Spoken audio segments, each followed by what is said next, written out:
আজকে এত সহজ একটা মিষ্টি রেসিপি দেখাবো, খুবই সহজ।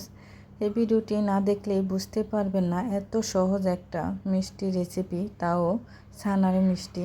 ছানা না কেটেই দুধ দিয়ে ছানার মিষ্টি বানিয়ে নিলাম। কিভাবে এই ছানার মিষ্টি বানালাম দুধের ছানা না কেটে, দেখতে হলে পুরো ভিডিওটি আমার সাথেই থাকুন। আশা করছি ভিডিওটি খুব ভালো লাগবে। আসসালামু আলাইকুম। আজকের রেসিপি ছানার মিষ্টি, কিন্তু ছানা কাটবো না। আজকে কিভাবে ছানা না কেটেই মিষ্টি বানাবো সেই রেসিপিটি আপনাদের সাথে শেয়ার করব। এখানে হাফ কেজি লিকুইড দুধ নিয়েছি, তারপর 2 চামচ গুঁড়া দুধ নিয়েছি। ভালো করে গুঁড়ে আর একটা এলাচ নিয়ে নিলাম, মুখটা ফাটিয়ে দিলাম। তারপর চিনি দিলাম 2 টেবিল চামচ। তারপর এখন ভালো করে মিশিয়ে নিব।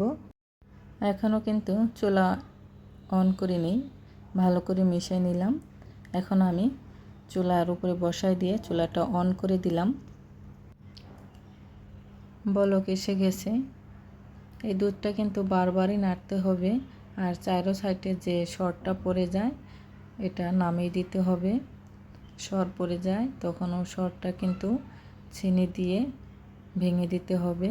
দিয়ে দিচ্ছি লেবুর রস, অল্প লেবুর রস দিয়ে দিলাম, বেশি দিব না, বেশি দিলে কিন্তু একদম ছানা কেটে যাবে, পানিও বের হবে। তার জন্য অল্প অল্প করে দিতে হবে। আর যখন নাকি একটু ছানা কাটবে তখন আর দিব না।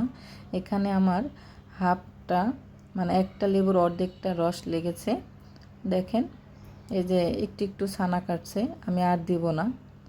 যখনই হালকা ছানা কাটা ধরবে তখন থেকে আর কোনো লেবুর রস দেওয়া লাগবে না। দেখেন কত সুন্দর ছানা হয়ে গেছে। এখন আমি যতটুকু পানি আছে দুধ আছে আমি শুকিয়ে নিব। এখন দিয়ে দিচ্ছি ঘি। ঘিটা দিলে গ্রানটা ভালো আসবে আর কড়াইতেও লাগবে না। যতটুকু দুধ আছে পানি আছে ভালো করে শুকিয়ে নিব। এখন শুধু নাড়তেই হবে, তা না হলে কিন্তু নিচ দিয়ে লেগে যেতে পারে। ভালো করে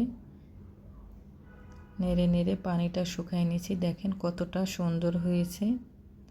এইটা প্লেটে রেখে কিছুক্ষণ রেখে দিয়েছিলাম, আমার একটু ভুল হয়েছে, ঠান্ডা হয়ে গেছে, তার জন্য একটু ঝরঝরে হয়ে গেছে। আপনারা গরম গরম অবস্থায় মিষ্টির শেপটা দিয়ে নেবেন, আর খেতে কিন্তু অসাধারণ হয়েছে।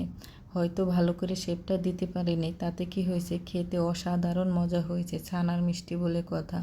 এইভাবেও আপনারা ছানার মিষ্টি বানিয়ে নেবেন। গরম গরম অবস্থায় একটা বাটিতে ঢেলে 4 কোনা করে কেটে নেবেন, দেখতেও সুন্দর, খেতেও অসাধারণ।